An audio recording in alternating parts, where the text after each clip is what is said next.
Hi అండి, నమస్తే. Welcome to Suhasini's kitchen. నేను మీ సుహాస్ని రెడ్డి. ఈరోజు మన కిచెన్లో బయట స్వీట్ షాప్లో కొనే కాజు కత్లీ కంటే కూడా టేస్టీగా ఇంట్లోనే ఈజీగా ఈ పీనట్స్తో మనం ప్రిపేర్ చేసుకోవచ్చు. చాలా అంటే చాలా రుచిగా ఉంటుంది. తక్కువ టైంలో తక్కువ ఖర్చుతో హెల్తీగా టేస్టీగా చేసుకునే ఈ రెసిపీని తప్పకుండా ఒకసారి ట్రై చేయండి. ఇందుకోసం స్టవ్ మీద ఒక పెనం పెట్టి అందులోకి 2 కప్పుల పల్లీలను వేసుకోవాలి. అదేనండి, వేరుశనగ విత్తనాలను వేసి బాగా వేయించుకోవాలి. మంటని లో ఫ్లేమ్లో పెట్టుకొని చూడండి, ఈ విధంగా పొట్టు బాగా నలిపితే పోయేలాగా వేయించుకోవాలి. కానీ ఇత్తనాలు మాత్రం మనకి బ్రౌన్ కలర్ అయిపోకుండా వైట్గానే ఉండాలి. అలా వేయించుకోవాలన్నమాట. ఇలా వేయించేసుకొని చేత్తో కానీ లేదా స్మాషర్తో కానీ ఇలా పొట్టు మొత్తం పోయేలాగా నలుపుకోవాలి. తర్వాత పొట్టు మొత్తం తీసేసుకోవాలి. చూడండి, ఇలా మనం పూరీల జల్లెడ ఉంటుంది కదా, దాంతో ఇలా అనేసామనుకో పొట్టు మొత్తం పోతుంది. ఎక్కడైనా కొన్ని విత్తనాలకు పొట్టు పోకుంటే ఇప్పుడు తీసేసుకోవాలి. ఇలా పొట్టు లేకుండా మొత్తం చేసుకోవాలి. అప్పుడే మనకి ఈ బర్ఫీ అనేది మంచి రంగులో వస్తుంది. ఇలా పొట్టు మొత్తం తీసేసి విత్తనాలన్నింటినీ కూడా పక్కన పెట్టుకోవాలి. విత్తనాలు మాత్రం బ్రౌన్ కలర్లో రాకుండా ఇలా తెల్లగా ఉండేలాగే వేపుకోవాలి. మంటని లో ఫ్లేమ్లో పెట్టుకున్నాం అనుకోండి, ఇలా మనకి బాగా చక్కగా వేగిపోతాయి. ఇలా పొట్టు తీసి అన్నీ కూడా మిక్సీ గిన్నెలోకి వేసి మెత్తగా గ్రైండ్ చేసుకోవాలి. మధ్య మధ్యలో ఆపుతూ విత్తనాలను కలుపుకుంటూ మనం గ్రైండ్ చేసుకున్నాం అనుకోండి, మనకి పలుకులు లేకుండా ఇలా సాఫ్ట్గా గ్రైండ్ అయిపోతాయి. అందుకోసమని మనం ఏదైనా స్పూన్తో కానీ లేదా చేతితో కానీ మధ్య మధ్యలో మనం గ్రైండర్ని ఆపేసుకుంటూ పల్స్ ఇచ్చుకుంటూ గ్రైండ్ చేసుకోవాలి. అప్పుడే మనకి ఇంత సాఫ్ట్గా గ్రైండ్ అయిపోతుంది. చూస్తున్నారుగా, ఏ మాత్రం కూడా మనకి ఎక్కడే కానీ పలుకులు లేకుండా సాఫ్ట్గా గ్రైండ్ అయిపోయింది. చూడండి, ఈ విధంగా గ్రైండ్ చేసి పక్కన పెట్టుకోవాలి. ఇప్పుడు స్టవ్ మీద ఒక ప్యాన్ పెట్టుకొని అందులోకి 1 కప్పు చక్కెరని వేసుకోవాలి. మనం ఏ కప్పుతో అయితే పల్లీలను తీసుకున్నామో అదే కప్పుతో 1 కప్పు చక్కెరని 1/2 కప్పు నీళ్ళని వేసేసి చిన్న మంట మీద బాగా కలుపుతూ చక్కెరని కరిగించుకోవాలి. చూడండి, చక్కెర అనేది ఈ విధంగా కరిగి లేత తీగపాకం వేలు 2 స్టిక్ అవ్వాలి. చూస్తున్నారుగా, ఈ విధంగా స్టిక్కీగా రావాలి. ఇలా జిగురుగా వచ్చిన తర్వాత ఇందులోకి మనం ఇందాక గ్రైండ్ చేసి పెట్టుకున్నాం కదండి పల్లీలను, ఆ పేస్ట్ని ఇందులోకి వేసేసుకోవాలి. కాస్త స్టిక్కీగా మనకి పాకం వచ్చిన వెంటనే మంటను లో ఫ్లేమ్ టర్న్ చేసుకొని చూడండి, ఈ పాకంలోకి ఇదంతా కూడా బాగా కలిసిపోయేలాగా కలుపుకోవాలి. చూస్తున్నారుగా, వీడియోలో చూపించిన విధంగా ఈ విధంగా బాగా కలిసిపోయిన తర్వాత ఇప్పుడు ఇందులోకి 2 స్పూన్స్ దాకా పాల పొడిని, 1 స్పూన్ ఇలాచి పొడిని వేసుకోవాలి. ఒకవేళ మీ దగ్గర పాల పొడి లేకుంటే స్కిప్ చేసుకోవచ్చండి. ఖచ్చితంగా వేసుకోవాల్సిన అవసరం అయితే లేదు. కాకపోతే వేసుకున్నాం అనుకోండి, టేస్ట్ చాలా బాగుంటుంది.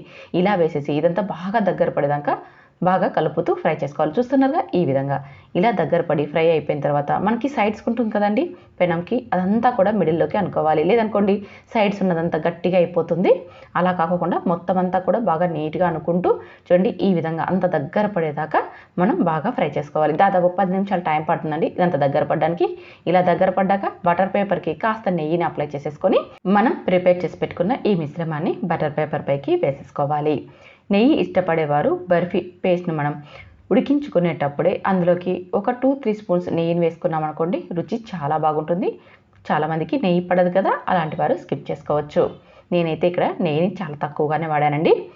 ఇలా బటర్ పేపర్ పైకి ఇదంతా వేసేసుకొని చూడండి, ఇలా బాగా అదుముతూ మెత్తగా చేసుకోవాలి. ఇది మనకి విరిగిపోకుండా బర్ఫీలు అనేది బాగా రావాలంటే మాత్రం ఇలా మనం చేత్తో మనం మెత్తగా చేసుకోవాలి. కానీ డైరెక్ట్గా ముట్టుకున్నామంటే చాలా వేడిగా ఉంటుంది కాబట్టి ఇలా బటర్ పేపర్తోనే ఇలా అదుముతూ బాగా మెత్తగా చేసేసుకోవాలి. చూస్తున్నారుగా, వీడియోలో చూపించిన విధంగా ఇలా ప్రెస్ చేస్తూ బటర్ పేపర్తో అంతా మెత్తగా చేసుకోవాలన్నమాట. అప్పుడే మనకి ఏమాత్రం విరిపోకుండా బర్ఫీలు అనేది చక్కగా వచ్చేస్తాయి. చూస్తున్నారుగా, ఈ విధంగా చేసేసుకొని ఇప్పుడు చేత్తో కానీ లేదా రోటీ కర్రతో కానీ చపాతీలాగా ఒత్తుకోవాలి. చపాతీ కంటే మరి కాస్త మందంగా ఉండాలి. స్వీట్ షాప్లో మనం తెచ్చుకున్నప్పుడు కాజు కట్లీ ఎలా అయితే ఉంటుందో ఆ విధంగా ఉండేలాగా చేసుకోవాలి. ఇలా పల్చగా చేసేసుకొని చూడండి, ఎడ్జెస్ ఉంటాయి కదా, ఎడ్జెస్ని కూడా మనం కరెక్ట్గా చేసేసుకోవాలి. అప్పుడే అన్నీ కూడా మనకి బర్ఫీలు సమానంగా వస్తాయన్నమాట. చూడండి, ఈ విధంగా ఏమాత్రం కూడా మన రోటీ కర్ర కూడా అతుక్కోలేదు. చూసారా ఎంత బాగా వచ్చిందో. మనం బాగా ఉడికించుకున్నాం అనుకోండి, ఇది దగ్గర పడేంత వరకు బాగా కలుపుతూ అప్పుడు మనకి ఈ కాజు కట్లీ లాగే ఇది కూడా మనకి విరిగిపోకుండా పర్ఫెక్ట్గా రావాలంటే కాస్త టైం పట్టినా సరే నీట్గా సెట్ చేసుకోవాలి. చూడండి, 6 ఇంచు మందం ఉండేలాగా మనం ఈ షీట్ని ప్రిపేర్ చేసుకోవాలి.